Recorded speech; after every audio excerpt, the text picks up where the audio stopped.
इयत्ता 7वी, विषय सामान्य विज्ञान, धडा 12वा, मानवी स्नायू व पचन संस्था. प्रस्तावना. मुलांनो, आज आपण या पाठात मानवी स्नायू व पचन संस्था याविषयी माहिती घेणार आहोत. तुम्हाला माहित आहे का, इंद्रिय म्हणजे अवयव. मग आता सांगा, इंद्रिय संस्था म्हणजे काय? सर, आपल्या शरीरात वेगवेगळी कार्ये वेगवेगळे अवयव किंवा इंद्रिये करतात. म्हणजेच आपल्या शरीरातील ठराविक कामे एकत्रितरित्या पूर्ण करणाऱ्या इंद्रियांच्या गटाला इंद्रिय संस्था म्हणतात. उदाहरणार्थ, पचन संस्था, स्नायू संस्था, अस्थि संस्था इत्यादी. बरोबर. आपल्या शरीरातील अवयवात हाडे असतात.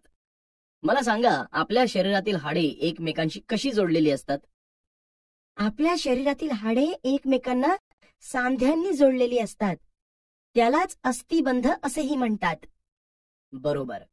अस्थि म्हणजे काय, तर अस्थि म्हणजे हाड. मागील इयत्तेत आपण हाडांविषयी अभ्यास केला. मग या इयत्तेत आपण स्नायूंविषयी अभ्यास करूया. स्नायू संस्था, मस्क्युलर सिस्टम.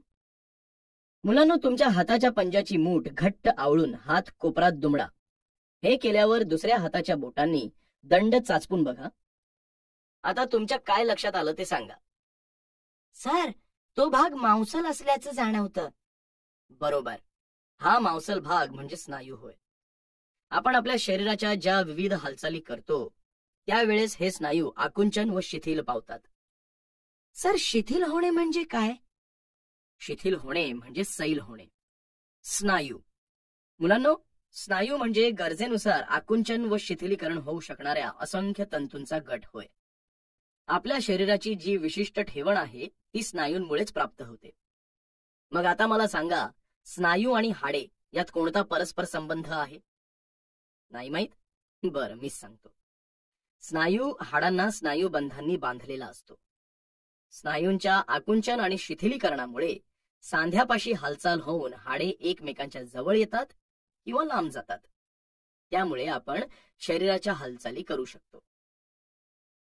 मुलांनो, आपल्या पापणी लावण्याच्या लहान क्रियेपासून ते कुऱ्हाडीने लाकडे फोडण्याच्या ताकदीच्या हालचालीपर्यंत शरीराच्या सर्व क्रिया स्नायूंमुळेच घडतात.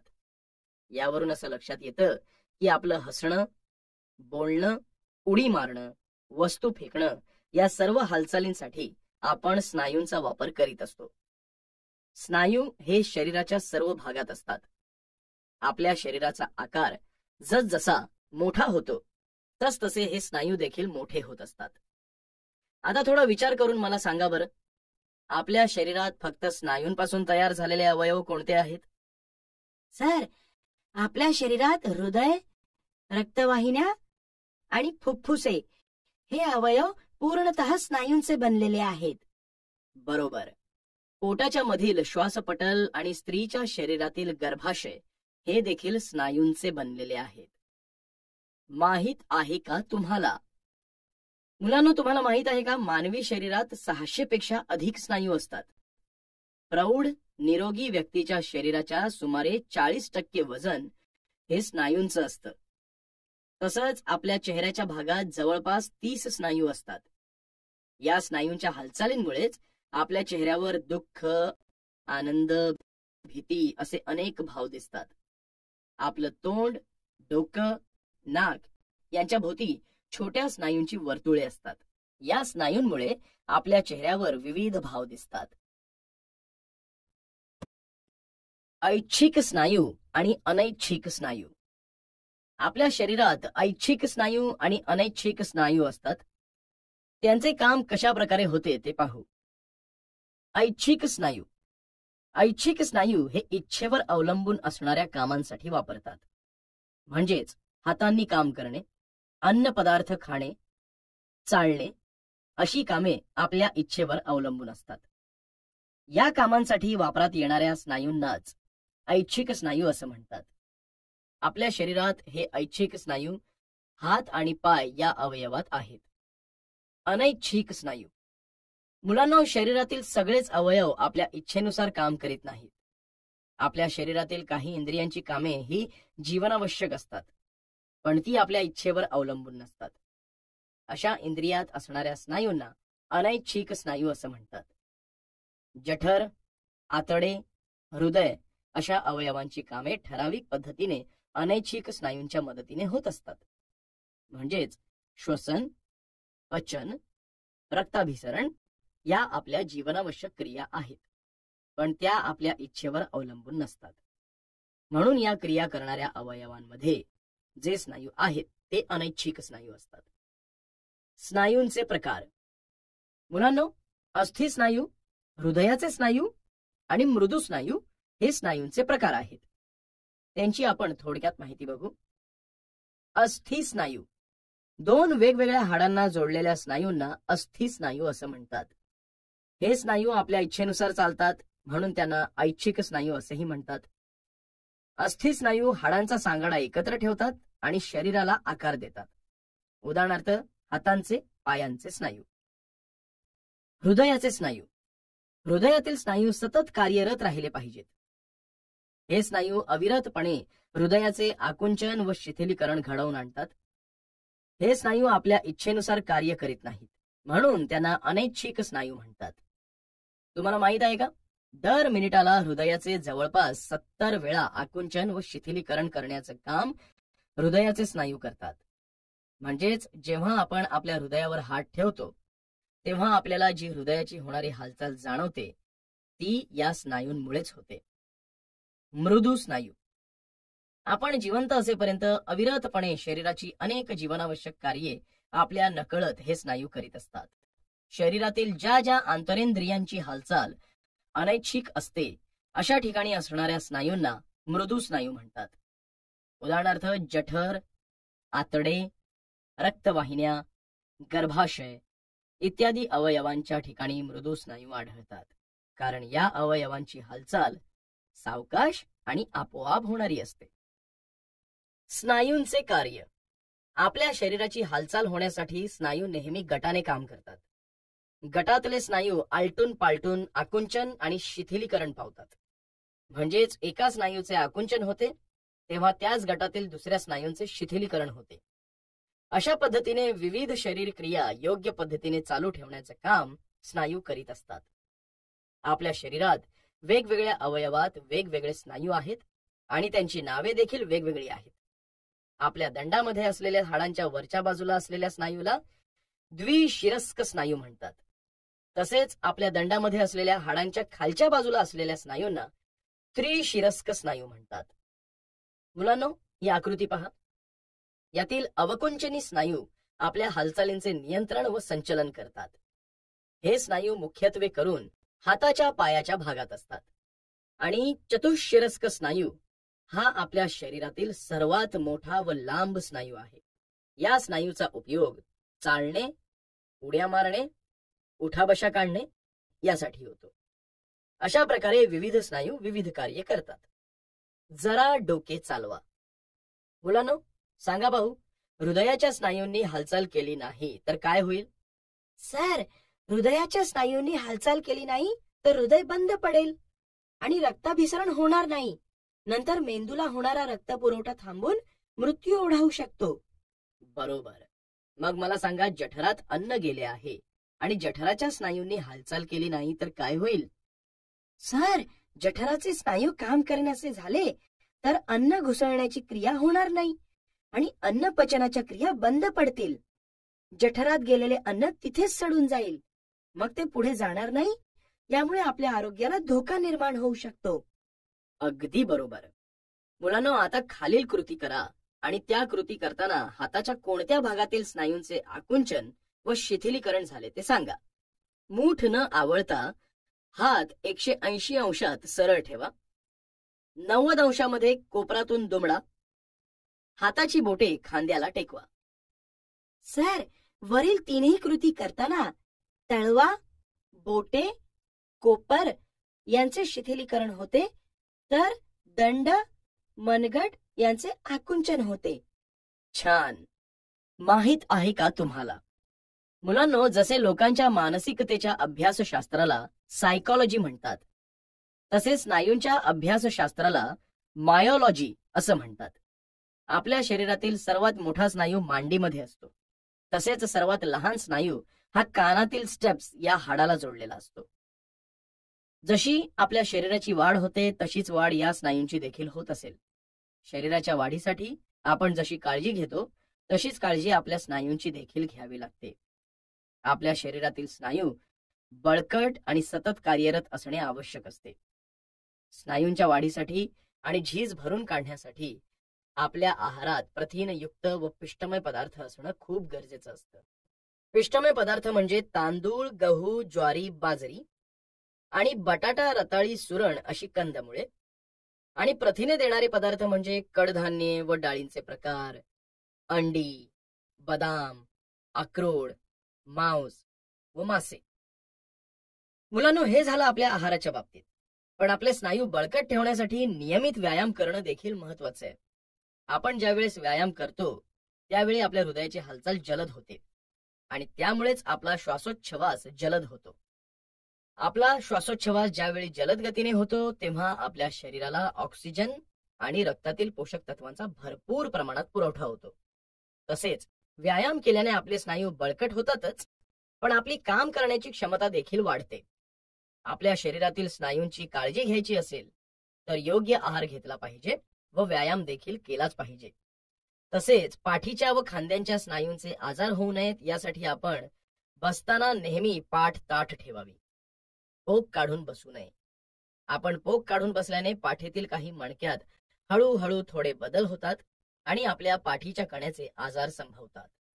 म्हणूनच आपल्या शरीराच्या प्रत्येक अवयवाची काळजी घेणे खूप महत्वाचे आहे. पचन संस्था. मुलांनो, तुम्हाला एक साधा प्रश्न विचारला की आपण अन्न का खातो, तर तुम्ही लगेच सांगाल की भूक लागते म्हणून आपण अन्न खातो. पण ही भूक का लागते आपल्याला? तर आपल्या शरीराच्या वेगवेगळ्या हालचाली होतात. या वेगवेगळ्या हालचाली आपल्या शरीरातील वेगवेगळे अवयव पार पाडत असतात. या हालचाली करून आपण थकतो आणि मग आपल्याला भूक लागते. भूक लागल्यावर आपण जे अन्नपदार्थ खातो त्यातून मिळणारे पोषक द्रव्य आपल्या शरीरातील अवयवांना मजबूत बनवतात आणि पुन्हा आपण आपली वेगवेगळी कार्ये पार पाडतो. मला सांगा, आपण खाल्लेले अन्न जसेच्या तसे रक्तात मिसळते का? नाही, आपण खाल्लेले अन्न पोषण द्रव्यात बदलते आणि मग ते रक्तात मिसळते. बरोबर. आपण खाल्लेल्या अन्नाचे शरीरात नेमके काय होते नाही माहित? बरं, मीच सांगतो. मुलांनो, आपल्या शरीरात पचन संस्था आहे. आपण खाल्लेले अन्न या पचन संस्थेमध्ये जाते व त्याचे संपूर्ण पचन होते. या पचन संस्थेत अन्नाचे पचन होत असताना अन्नापासून पोषण द्रव्ये तयार केली जातात.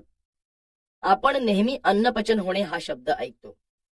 अन्न पचन म्हणजे आपण जे अन्न खातो त्याचे रूपांतर विद्राव्य घटकात होणे आणि ते रक्तात मिसळणे, यालाच अन्न पचन असे म्हणतात. अन्न पचन क्रिया आपल्या शरीरात असलेल्या पचन संस्थेद्वारे होते. पचन संस्था ही वेगवेगळ्या इंद्रियांनी बनलेली असते. पचन संस्थेतील ही वेगवेगळी इंद्रिये अन्न पचनाचे काम पद्धतशीरपणे करत असतात. मुलांनो, अन्न पचनाच्या क्रियेचे देखील वेगवेगळे टप्पे आहेत. प्रत्येक टप्प्यांवर कामे करणारी पचनेंद्रिये वेगवेगळी आहेत. विशिष्ट टप्प्यांवर ती इंद्रिये त्यांचे काम सुरळीतपणे पार पाडतात. पचन संस्थेमध्ये अन्ननलिका व पाचक ग्रंथी यांचा समावेश असतो.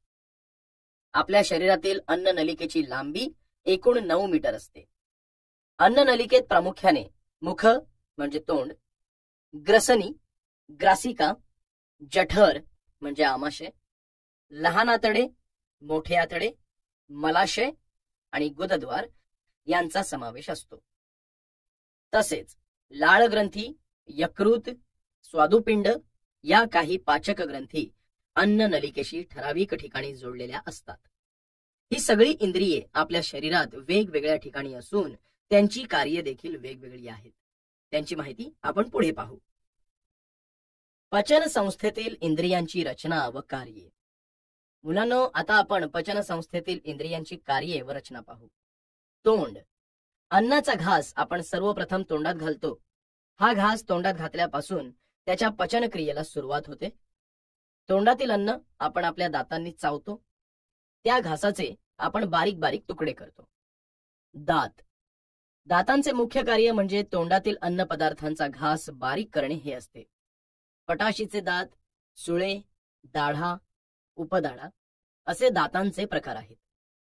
प्रत्येक दातावर एनेमल या कठीण पदार्थाचे आवरण असते. एनेमल हे कॅल्शियमच्या क्षारापासून बनलेले असतात. आपले पटाशीचे दात हे तुकडा करण्यासाठी वापरले जातात. नंतर हे तुकडे बारीक करण्याचं काम उपदाढा व दाढा करतात. लाळ ग्रंथी. मुलांनो, घास चावून बारीक करत असताना पातळ होतो ते तुम्हाला माहितीये. असे होते कारण आपली अन्न चावण्याची क्रिया सुरू असतानाच त्यात लाळ मिसळली जाते आणि म्हणून तो घास थोडा पातळसर झाल्याचे जाणवते. ही लाळ लाळ ग्रंथीमुळे तयार होते. ही लाळ कानशिलाजवळ आणि घशाजवळ जिभेखाली असलेल्या वेगवेगळ्या ग्रंथींमध्ये तयार होते. तिथून ती नलिकेतून तोंडात येते आणि आपण चावत असलेल्या अन्नात मिसळते. आपल्या लाळेत टायलिन नावाचा पाचक रस असतो. ग्रसनी म्हणजे घसा. मुलांनो, चावून बारीक झालेला घास अन्न नलिकेतून खाली जातो, पण आपल्या अन्न नलिकेचे व श्वसन नलिकेचे तोंड घशात म्हणजेच ग्रसनीमध्ये उघडते. ग्रासिका. ही नळी घशापासून जठरापर्यंत असते. अन्न पुढे ढकलण्याचं काम ही नळी करत असते. जठर. अन्न नलिकेच्या मोठ्या पिशवीसारख्या भागाला जठर म्हणतात. जठरातील जाठर ग्रंथीमधून जाठर रस स्त्रवतो. जठरात आलेले अन्न घुसळले जाते. हे अन्न घुसळून घुसळून अगदी पातळ खिरीसारखे केले जाते. नंतर त्यात जाठर रसाचे हायड्रोक्लोरिक आम्ल, पेप्सिन, म्युकस हे 3 घटक मिसळून अन्न आम्लधर्मी होते. जठरात मुख्यतः प्रथिनांचे विघटन होते. खाल्लेल्या अन्नात जठरातील पाचकरस मिसळून तयार झालेले पातळ मिश्रण लहान आतड्यात हळूहळू पुढे ढकलले जाते. यकृत. ही आपल्या शरीरातील सर्वात मोठी ग्रंथी आहे. यकृताला भरपूर रक्तपुरवठा होत असतो. यकृताचे सर्वात महत्वाचे कार्य म्हणजे ग्लुकोजचा साठा करणे हे आहे. यकृत हे आपल्या शरीरात उजव्या बाजूला पोटाच्या वर असते. यकृताचा रंग हिरवट तपकिरी असतो. तसेच यकृताच्या खालच्या बाजूस पित्ताशय असते. यामध्ये यकृतातून स्त्रवलेला पित्तरस साठवला जातो. हा पित्तरस लहान आतड्यात पोहोचतो आणि तेथील अन्नात मिसळून पचन सुलभ व्हायला मदत करतो. स्निग्ध पदार्थांच्या पचनास पित्तरसामुळे मदत होते. पित्तरसात क्षार असतात. स्वादुपिंड. मुलांनो, स्वादुपिंड ही एक पसरट लांब अशी ग्रंथी आहे. स्वादुपिंडातून स्वादू रस स्त्रवतो. त्यात ट्रिप्सिन, लायपेज, अमायलेज ही विकरे असतात. लहान आतडे. जठरातून अन्न पुढे लहान आतड्यात ढकलले जाते. लहान आतडे हे सुमारे 6 मीटर लांबीचे व सुमारे 1.5 इंच रुंद नळीच्या आकाराचे असते. यातला अन्न मार्ग मोठ्या आतड्याच्या तुलनेत लहान व अरुंद असतो, म्हणून याला लहान आतडे म्हणतात. अन्न जठरातून आतड्यात आल्यानंतर त्यात 3 रस मिसळतात. या रसांमुळे अन्नातील घटक नीट पचवले जातात. हे घटक हळूहळू आतड्यांच्या आवरणातून रक्तात शोषले जातात. अन्नाचे बहुतेक पचन व शोषण लहान आतड्यात होते. आपण आजारी पडल्यावर घेतली जाणारी औषधे देखील लहान आतड्यात शोषली जातात. मोठे आतडे. मोठ्या आतड्यांची लांबी 1.5 मीटर असते. ते आपल्या पोटात विशिष्ट रचना करून बसवलेले असते. मोठ्या आतड्यात फक्त पाण्याचे शोषण होते. लहान आतड्यातून चोथा व पाणी असलेला टाकाऊ पदार्थ मोठ्या आतड्यात येतो. तेथे पाणी शोषले जाऊन सर्व चोथा आवळून गुदद्वारामार्फत बाहेर टाकला जातो. या आतड्याच्या सुरुवातीस उजव्या टोकाला एक मिरचीसारखा दिसणारा 2-3 इंचाचा अवयव असतो.